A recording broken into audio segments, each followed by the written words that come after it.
Welcome to Telugu news 9. ఆయుధాల తయారీ, పరీక్షల కేంద్రానికి ఏర్పాట్లు.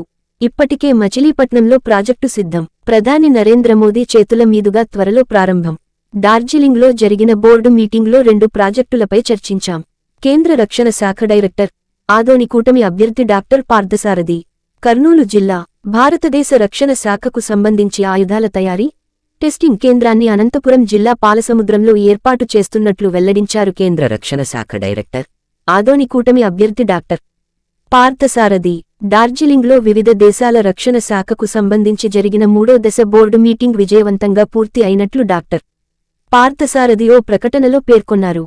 బోర్డు మీటింగ్లో ప్రధానంగా 2 ప్రాజెక్టులపై చర్చించామని, అందులో ఒకటి మచిలీపట్నంలో భారత ఎలక్ట్రానిక్ శాఖకు సంబంధించి ప్రాజెక్టు పూర్తి అయిందని, ఆ ప్రాజెక్టును ప్రధాని నరేంద్ర మోదీ చేతుల మీదుగా ప్రారంభించేందుకు ఏర్పాట్లు సిద్ధం చేశామన్నారు. మరొకటి రాయలసీమలోని అనంతపురం జిల్లా పాల సముద్రంలో భారత రక్షణ శాఖ ఆయుధాల తయారీ, పరీక్షల కోసం వేల కోట్ల రూపాయలు వెచ్చించి ప్రాజెక్టును ఏర్పాటు చేస్తున్నట్లు కేంద్ర రక్షణ శాఖ డైరెక్టర్ డాక్టర్ పార్థసారథి వెల్లడించారు. సీమలో ఉద్యోగాల కల్పనే లక్ష్యం. రాయలసీమలో నిరుద్యోగుల శాతం అధికంగా ఉందని, వారికి ఉపాధి అవకాశాలు కల్పించేందుకు కేంద్ర ప్రభుత్వం కృషి చేస్తోందన్నారు. మరో ఏడాదిలో ప్రాజెక్టు పూర్తయ్యే అవకాశం ఉందన్నారు.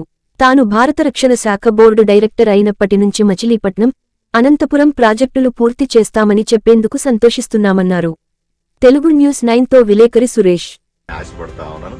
దేశంలోనే అతిపెద్ద ఆయుధాలు తయారు చేసే ఫ్యాక్టరీగా అక్కడ రాబోతా ఉంది. దీన్ని కూడా ఈరోజు రివ్యూ చేశాం. నేను ఒక ఇన్వెస్ట్మెంట్ కమిటీకి చైర్మన్ గా కూడా ఉన్నాను. ఆ కమిటీ ద్వారా 380 కోట్ల రూపాయలని దానికి పెట్టుబడిగా పెట్టడం జరిగింది. పనులన్నీ కూడా చాలా సాఫీగా జరుగుతున్నాయి. మొదటి దశలో దీన్ని పూర్తి చేస్తా ఉన్నాం వచ్చే సంవత్సరానికల్లా. తర్వాత సుమారుగా 7-8 దశల్లో వేల కోట్ల రూపాయల పెట్టుబడి అనంతపూర్ జిల్లాకు రాబోతా ఉంది. ఈ ఫ్యాక్టరీ వల్ల డిఫెన్స్ కు సంబంధించిన, అంటే రక్షణ రంగానికి సంబంధించిన ఎన్నో యాక్సిలరీ యూనిట్లు కూడా అక్కడ వస్తాయి.